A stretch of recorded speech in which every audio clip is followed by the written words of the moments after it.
Hi, എല്ലാവർക്കും സുഖമല്ലേ? നാളെ ക്രിസ്മസ് ആണ്. അപ്പോൾ എങ്ങനാ ഇന്നേ ഒരുക്കം തുടങ്ങുമല്ലേ?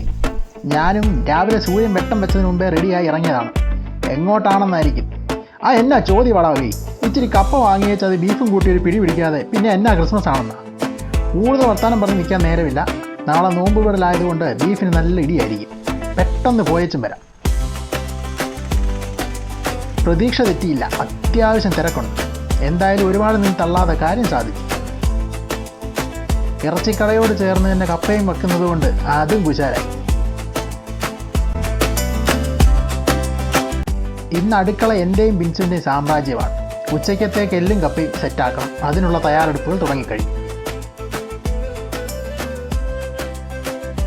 ഏതോ റീലിൽ കണ്ടതാണ്, വെളുത്തുള്ളി പൂളോടെ നടുവേ മുറിച്ച് മുകളിൽ ഇതുപോലെ അമർത്തിയാൽ ഈസിയായി തൊലി കളയാം. സംഭവം അടിപൊളി, വിജയകരമായി പരാജയപ്പെട്ടു.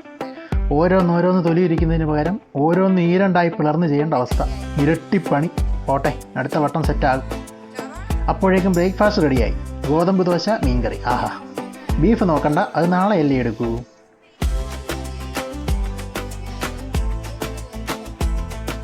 കഴിപ്പൊക്കെ കഴിഞ്ഞു. അടുക്കള ഫുൾ ഓൺ. എല്ലുകറി ആദ്യം അടുപ്പത്ത് കയറ്റാനുള്ള തത്രപ്പാടുകൾ.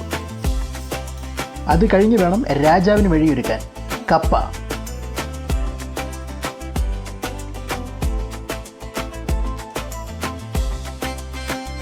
ഇനി അവൻ്റെ വരവാണ്. കപ്പ.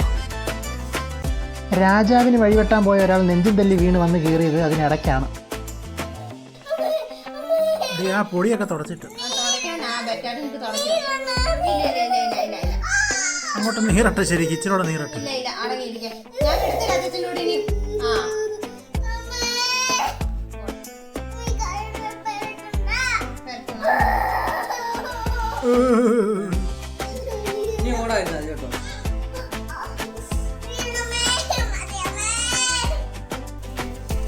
ബൈ ദ ബൈ, നമുക്ക് തിരിച്ചു വരാം.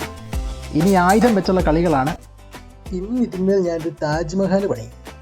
ഇത് കുട്ടികളാരും അനുകരിക്കരുതേ എന്നൊരു അപേക്ഷയുണ്ട്. സ്വല്പം ക്രിസ്മസ് കേക്ക് നുണയാം. അമ്പടി ജിഞ്ചിന്നാക്കിടി.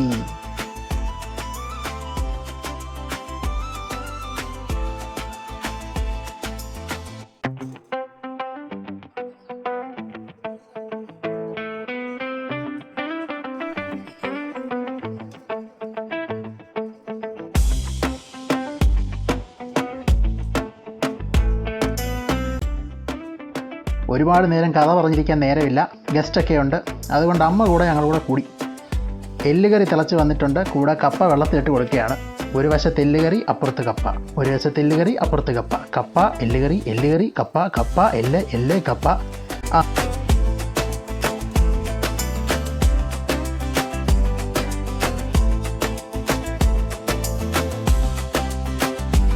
അങ്ങനെ ക്രിസ്മസിൻ്റെ തലേദിവസം സ്പെഷ്യൽ റെഡി.